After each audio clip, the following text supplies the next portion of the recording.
और आम के बगीचे में आप हो, पका हुआ आम का फल है, वो फल खाने से भूख मिटेगी या छाल पत्ते दिया? बोलो।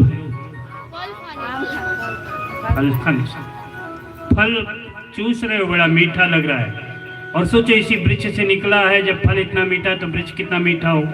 फल को फेंको और डाल पत्ते जाकर चबाना शुरू करो, हो सकता बत्ती से भी अंदर चली जाए और स्वाद मुंह कड़वा अलग हो जाए, लेकिन वो आम का जो रसीला टेस्ट है वो आएगा क्या? नहीं। इसलिए कहा फल पत्ते। निगम कल्पतरोरु गलितं फलम् सुखमुखादकृतं द्रवसंयुतं पिबत भागवतं रसमालयम् मुहुर्मुहुः रसिका भुवे भावुका। कहा निगम आगमत गमति, निगम अर्थात वेद, वेद का यह पका हुआ फल है। अभी कुछ पल क्षण पहले आपको उदाहरण दे रहे थे ना, दूध का सार तत्व क्या है? घी। जो काम घी करेगा दूध करेगा नहीं। उसी तरह वेद का सार तत्व श्रीमद् भागवत महापुराण, जो ये करेगा वो वेद नहीं कर सकता।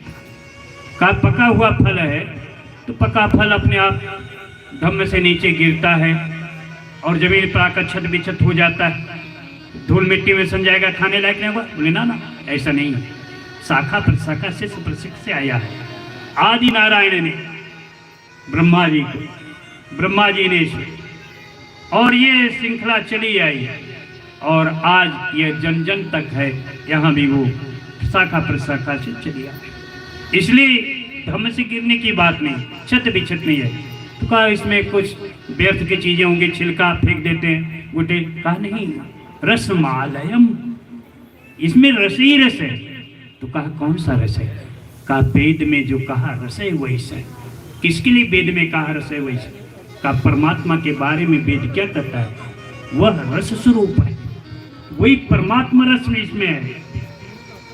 तो कहा रसमालयम पिबत भागवत रसमाल। तो कहा इसको पीने के लिए बुलाते रहो किसको? वो भावुका, जो रसिक हो, जो भावुक हो, जो कथा के तत्व को समझने के लिए उत्प्रेरित हो, जो उसमें श्रद्धा भक्ति का भाव रख कर आते हो, वरना उनकी समझ में आएगा नहीं।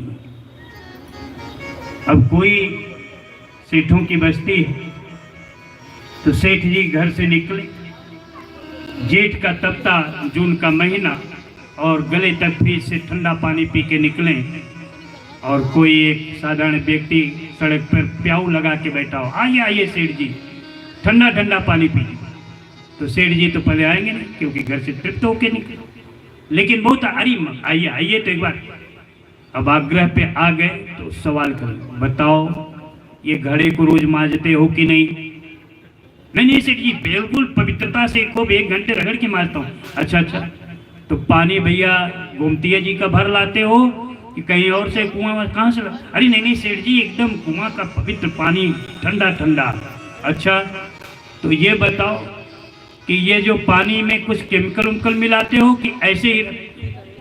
अब सेठ जी इतना प्रश्न क्यों कर रहे हैं भाई, बताइए।